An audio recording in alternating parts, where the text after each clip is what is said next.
Hi, my name is Levent, and today I'm going to present you the HMS Warspite, made by COBI. This set is from the historical collection, the Second World War. On the front box, as you can see, there's the HMS Warspite, probably in the Pacific, Atlantic, or the Mediterranean, because that's where it fought. Well, in the Pacific, it didn't really fall, we didn't see action, but more of that later. Okay, so on the side of the box, we have the dimensions of the set right there. On the back of the box, we have the functions, because this battleship could carry, if you hear sounds on the background, it's my parrot, my helper, as I said in other videos. So back to what was I saying, this battleship could carry 4 planes, seaplanes, and it had lots of armament, many anti-aircraft guns and 4 principal turrets and other guns. And yeah, as I said, it could carry 4 planes, yeah.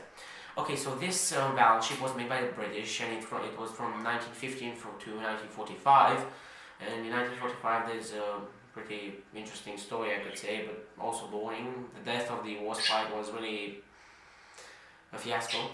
It wasn't destroyed by by planes or battleships. It wasn't destroyed. It just sunk. Well, yeah, you're going to see that. I'm going to tell you. So this battleship is from the Queen Elizabeth, class. And yeah, it was used even in the First World War, the Battle of Jutland. I'm not sure. I think there, because there was the biggest marine battle of the First World War, yeah.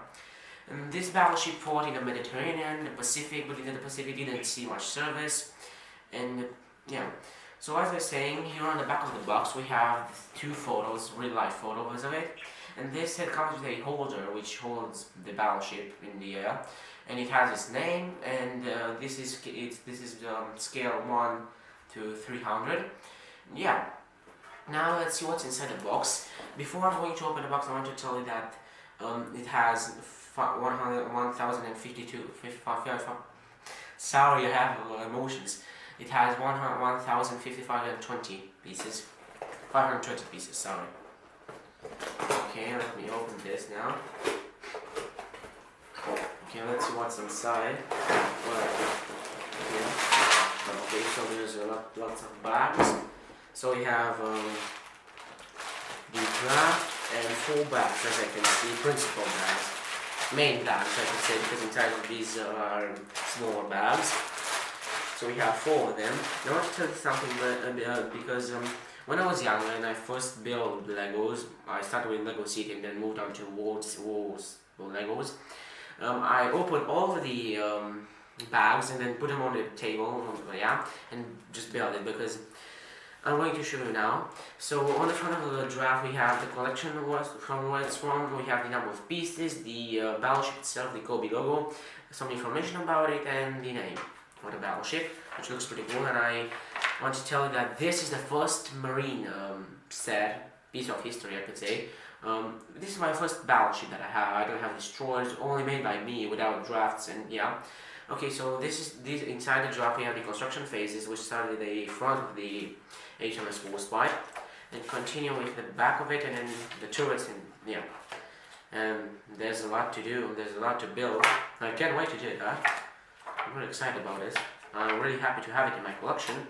Now, as you can see here, you have the turrets, the building phases of the turrets, right here. I want to go to the last pages, and this battleship also has spare boats, lifeboats, yeah. As you can see, we have the planes, which are 2 in this set, but it could carry 4 in real life. And here we have the back of the draft. We have the Prince Eugen heavy cruiser and the battleship Bismarck, 2 German battleships, 1 battleship and 1 cruiser, which were together when Bismarck was sunk. Not really together, but the Bismarck was escorted by the Prince Eugen. Yeah, you can see the story on YouTube or Google. You can search it. And yeah, this is the battleship. I'm going to build it, and we'll see what's going to come out of it. I'm pretty sure I'm going to build it really easily, but there's a lot to do. And I recommend this set to you, but we'll see. I'm going to tell you about a little bit history about it, the review of the set itself, what it can do, the turrets or the anti-aircraft guns. And yeah, now I'm going to build it and see you after that. Bye.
have the Warspite in front of me, as you can see. It's a big ship, a battleship. Well, I don't know why I like to call it a destroyer, because that's what it looks like to me. But first, I'm going to start with the presentation of the set itself, and then a quick story or history, I could say. So this set firstly comes with this is the last thing you do. You first build a Warspite, and then you have to do this. How should I name it? The support of it, which has its name right there, the date when it was used, and the scale. And I can tell you now that it's really hard to put the ship back here, or back on the support. Give me a second to do that. Okay. So firstly, I'm going to start with the main turret. We have two here, which one of them elevates, both of them elevate, but this one rotates really okay, but this one not so good, and it almost falls down, but still good. We have two anti-aircraft guns here and here, and let me put the turrets back here. We have these here. This is the front of the Warspite, as you can see. This is the side of it, and this is the back of it. This is how the Warspite looks.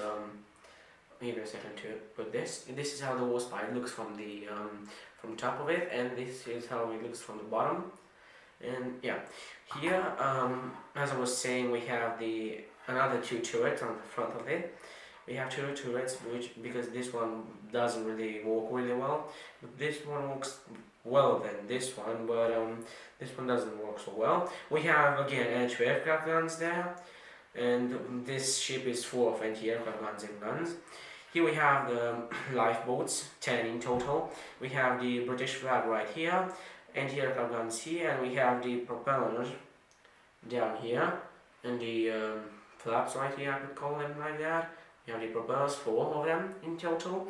And here we have something really interesting to me. We have seaplanes, British seaplanes. It could be the Hurricane, the Typhoon, the Sea Hurricane, the Typhoon, or the, I don't know, let's say Spitfire, but no, I'm not sure about that. I think they're seaplanes, mostly seaplanes, because this is an old ship with a wind history. Here we have some cranes right here, which was for the planes. I don't know if the planes should have been deposited right here, but yeah. Here we have American anti-aircraft guns. I'm not sure if Americans, but because they look like those anti-aircraft guns with four holes. And yeah, here we have the boiler right here, the observation post right here, like on the Titanic, the place that those guys sit and then shot like iceberg right ahead, if you know the film. Here we have another anti-aircraft guns, anti-aircraft guns everywhere. Here we have two turrets, proxy turrets I could call them, which rotate and also elevate. And here we have some guns right here, 4 in total on each side right here, which elevate, go left and right. And here we have another big gun, I could call it like that, which goes left and right, as you can see. Let me put the turrets back here. And yeah, this is the Warspite. It's a really nice ship. I'm glad to have it in my collection. It is my first ship that I have. Let me fix some things here because they don't look really well. And yeah, this is the Warspite. Oh, wait. Okay, good. I'm going to fix that later. So it has 2 planes right here, and I could say it's really big, but as I told you, I don't have any other ships, so I can't compare it with anything. And I'm going to tell you a quick story, history, yeah, whatever I like to call it. And this was a ship which first saw action, I'm not sure, but which first saw action at the Battle of Jutland in the First World War, the main sea battle. I'm not sure if it was damaged and had to go back to port, but that's how I know the story. It's a story I read it a few weeks ago. And it was damaged, and the Second World War started. She was sent to the Mediterranean where she fought the Italians, and I'm not sure, but I think she destroyed the Italian flagship. I don't know how it was called. And as you can see, it had a wooden deck right here, and if a let's say a shell landed right here, it would like explode like the Arizona at Pearl Harbor. And after the Mediterranean, she was sent back to port because she was damaged, and she was sent to in the Pacific, and where she just did a cruise because didn't find there, didn't meet anything, and didn't see action. Then she was sent to the Atlantic, where I'm not sure what she did, but then one thing I know sure, she was at the bombardments of Normandy, and she bombarded the shores where the Germans sit, and yeah, that's all I know she did, but she was damaged also. Some times when the death of the Warspite was really weird, I could tell you. So she was towed by a ship which towed her. I'm not sure to where, but yeah, she was towed, and I don't know. That's how I know, but she went like this. She just fell apart like this. She fell on her side, and then she sank. And after some years, she was scrapped because what could you do with a ship which is rusted there in the ocean at the shore? I'm not sure if she was at the shore or in the ocean, but yeah, it didn't mention anything what I read. And yeah, this is the Warspite. I hope you enjoyed it. I really recommend it to you. Remember that this is made by COBI, and it's a great ship. I could tell you that it's a great ship, and I'm glad to have it in my collection. That's what I can tell you for sure. And yeah, that's it. Bye.